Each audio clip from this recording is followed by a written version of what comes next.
23절과 24절 이 말씀을 중심으로 해서 하나님께서 찾으시는 예배자, 그래서 다시 한번 말씀을 통해 오늘 나누고 승리하는 성도들이 될 수 있도록 기도하는 시간을 갖겠습니다.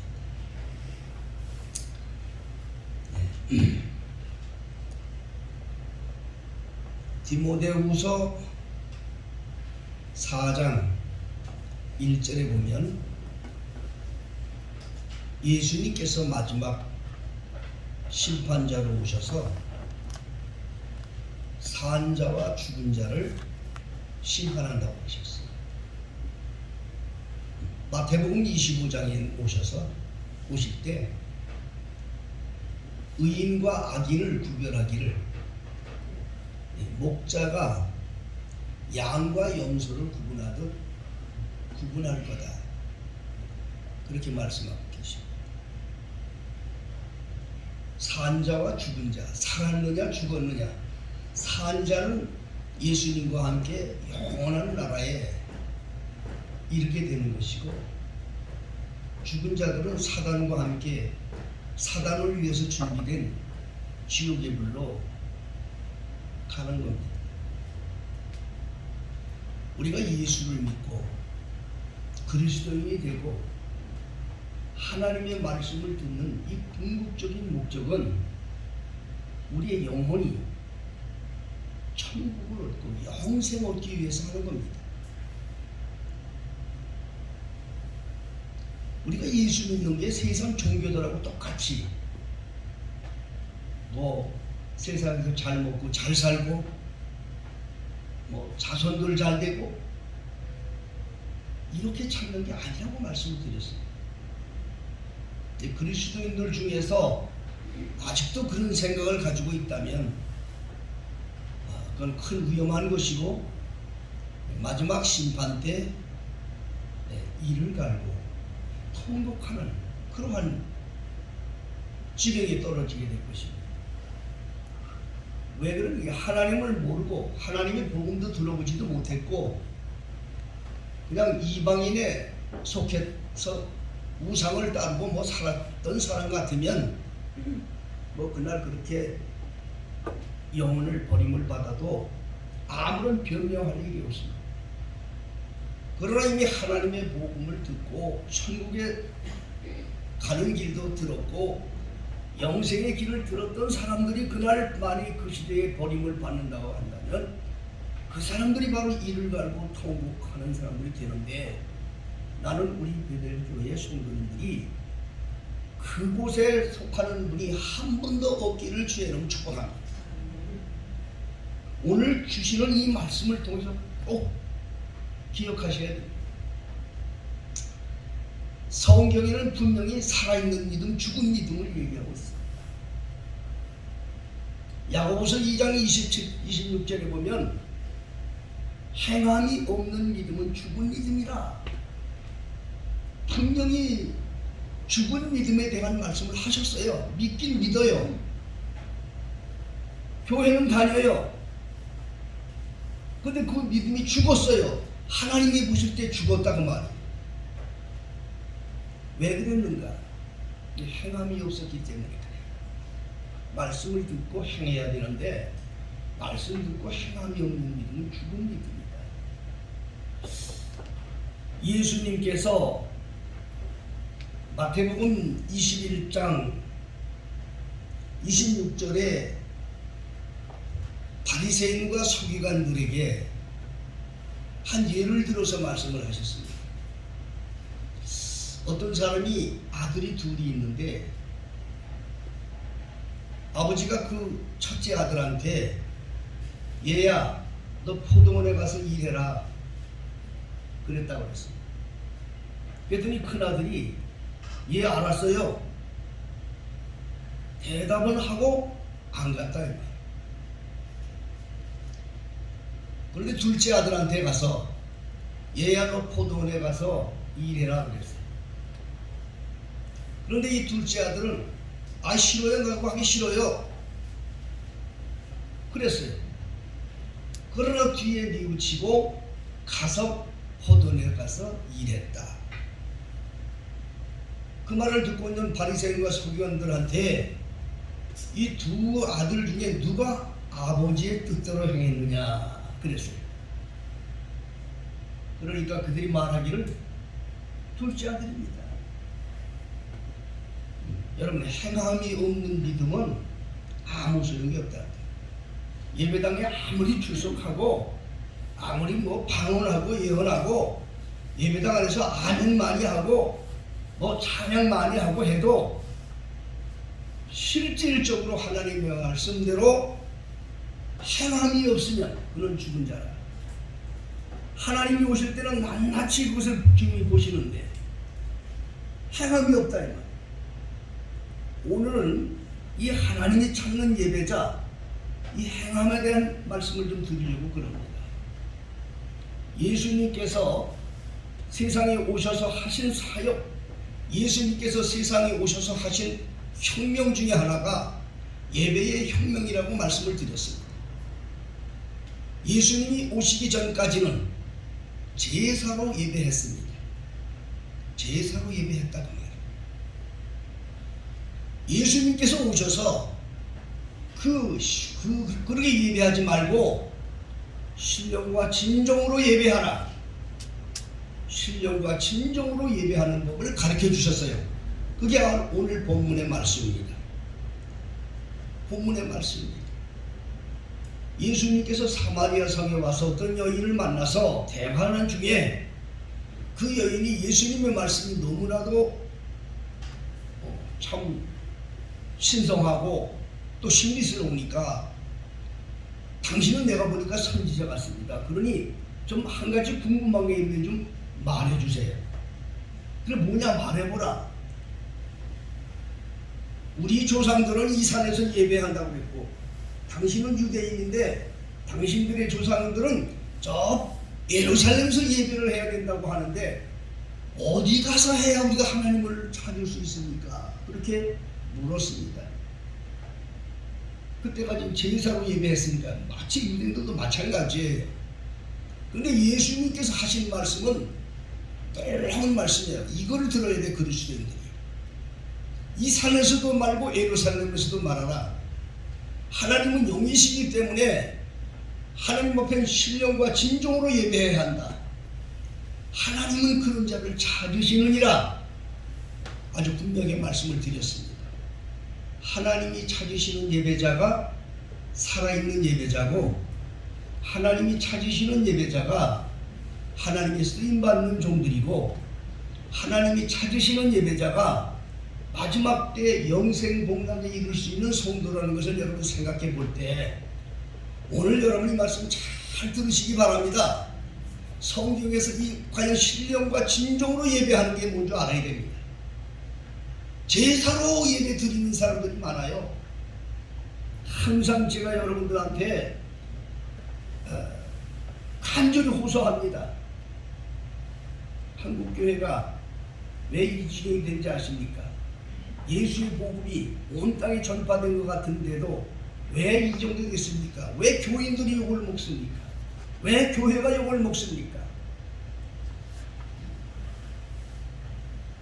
참된 그리스도인들의 사명을 감당하지 못했기 때문인 것입니다. 하나님은 신령과 진정으로 예배하는 자를 찾는데 하나님이 찾는 예배자인데 하나님은 많이들 찾고 있지만 하나님이 찾으시는 예배자가 없는 거예요. 오늘 이 자리에도 앉아 계신 여러분들 과연 하나님이 찾으시는 예배자인가?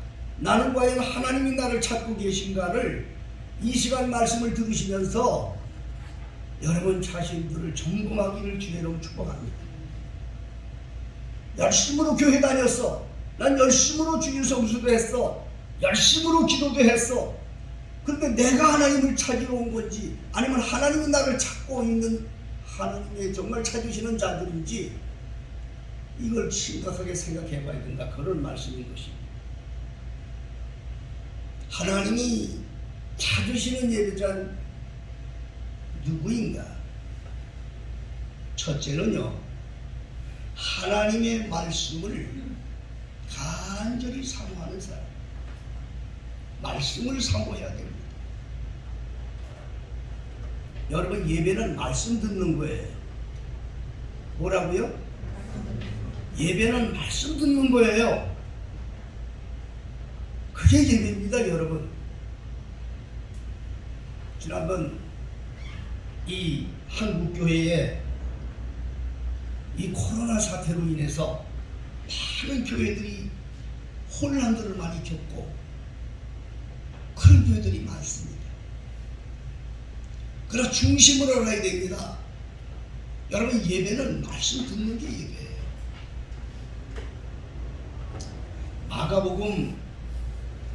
누가복음 10장에 보면 예수님께서 어느 집에 가셨어요. 어느 집이라는 것은 베단이라고 하는 마을입니다.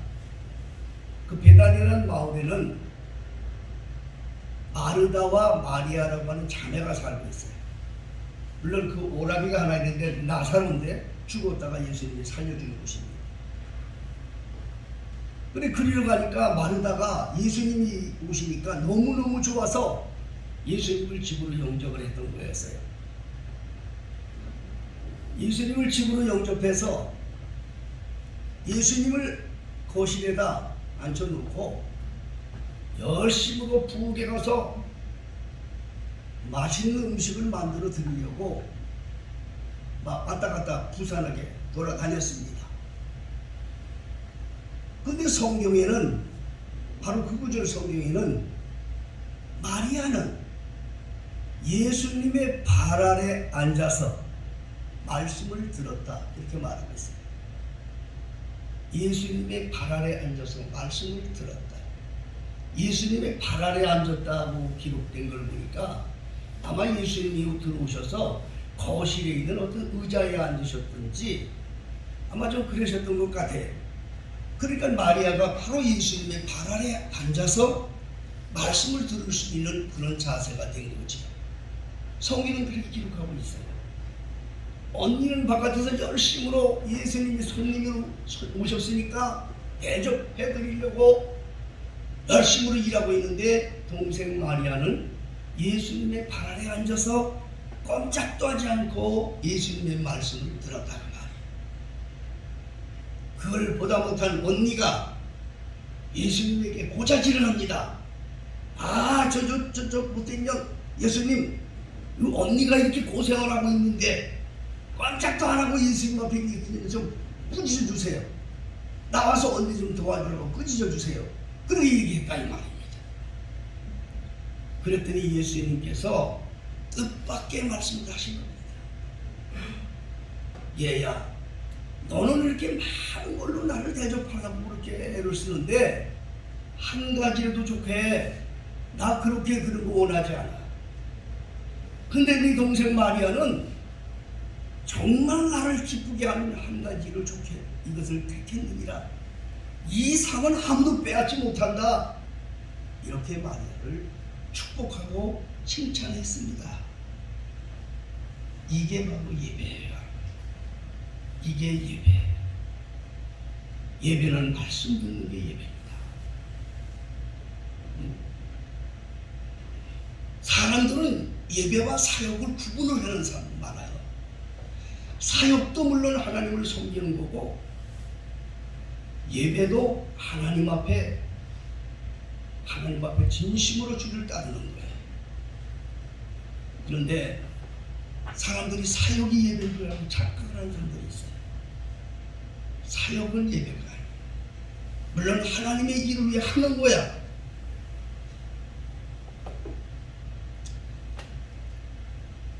하나님의 말씀, 여러분, 예배라는 것이 기도도 예배고 찬양도 예배고 다 예배예요. 왜 그런지 아세요?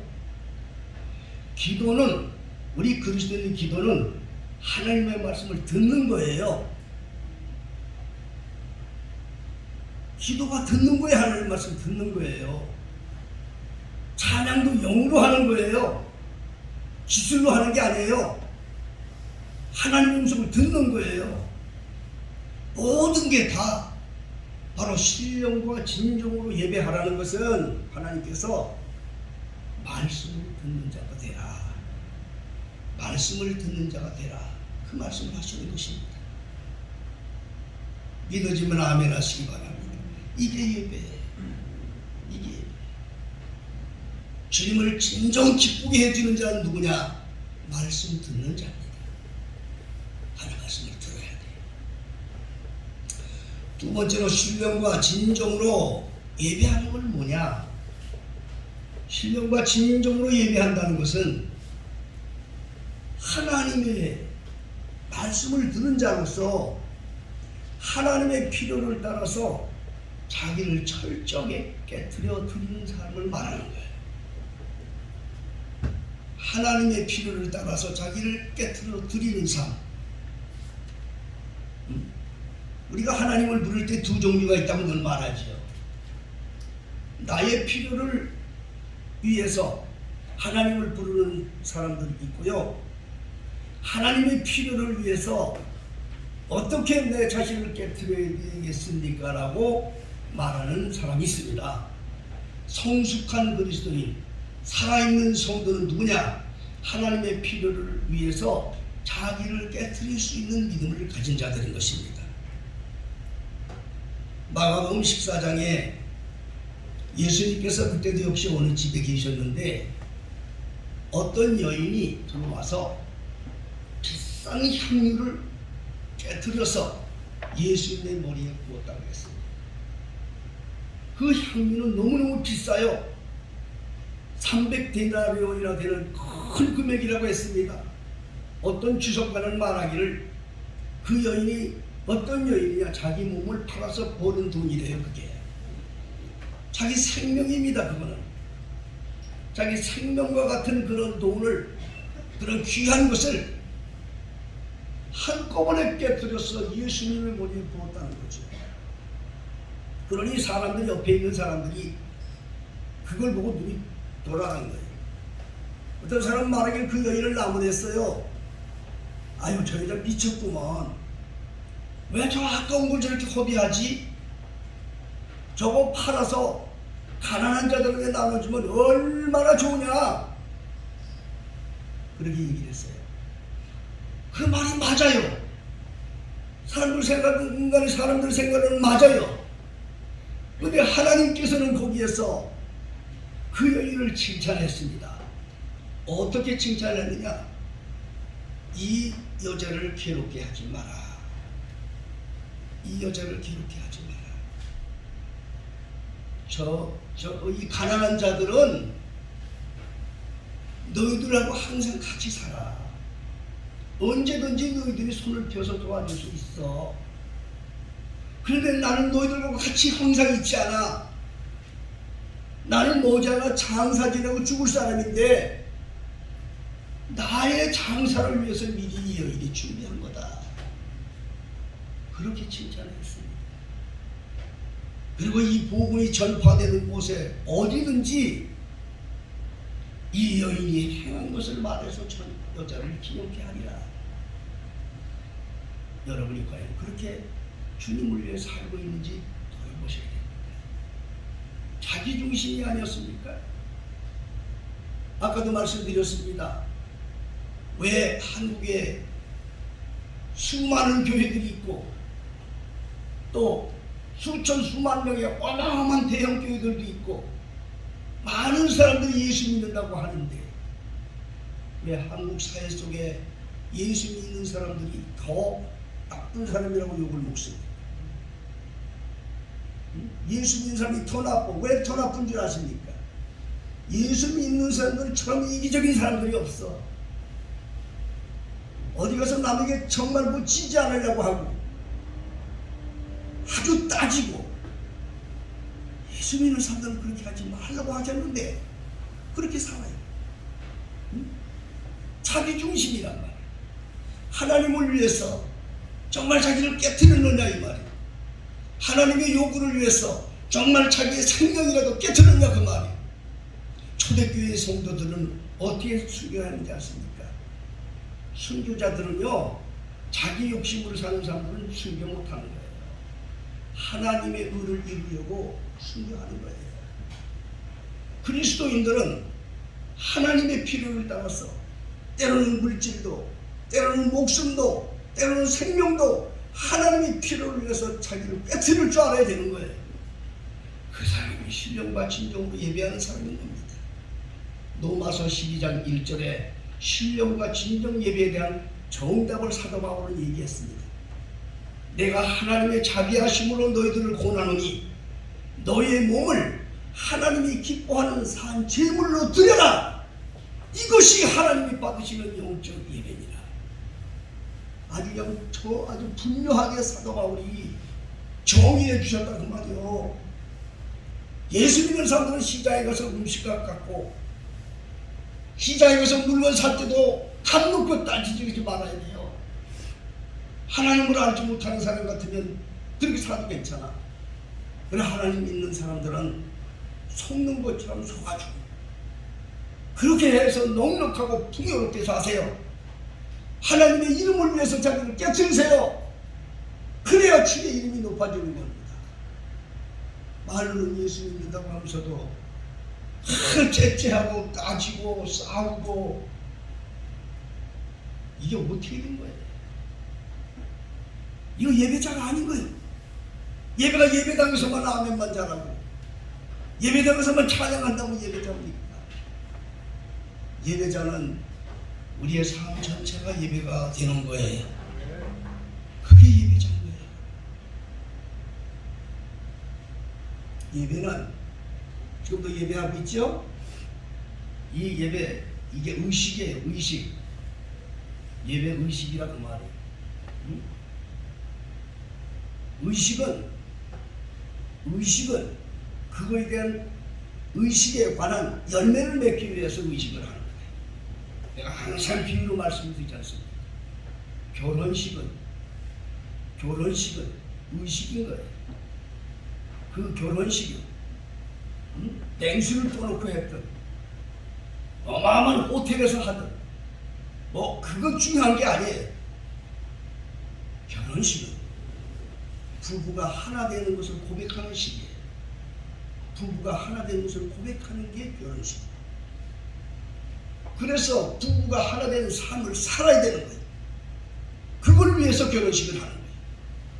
예배는요, 나는 하나님의 소유이고 하나님은 나의 주인입니다. 이걸 고백하는 의식에 불과한 거예요. 예식에 불과한 거예요. 이게 전부가 아니에요. 나는 하나님의 소유고 하나님은 나의 주인입니다를 실질적으로 삶 속에서 살아야 되는 거예요. 그 사람이 진정 예배자인 것이에요. 우리 베들교회 성도들은 그렇게 되시기 바랍니다. 여러분들은 정말 하나님의 필요를 위해서 자기를 정말 깨뜨리셨습니다.